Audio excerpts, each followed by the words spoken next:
bạn về thăm núi sông quê mình, non xa xa rừng xanh xanh,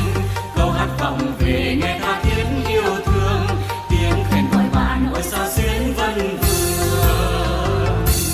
Về bao năm lẫn quê tôi, hương thơm rừng làng xa, tiếng lượn còi ân tình, về phe dạ thăm bạn thăm cành đèn, cùng hẹn mùa trăng lên mong ân ơi, bạn về đây đất quê tôi.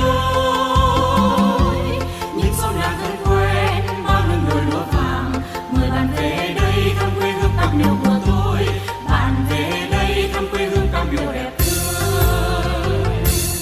Nhìn dòng sông Gầm nước trôi lững lờ, in trong tôi tuổi thơ ngây, câu hát này ngày nào dù ta mãi tháng năm, đất nước ngon lành nuôi ta lớn ta khôn.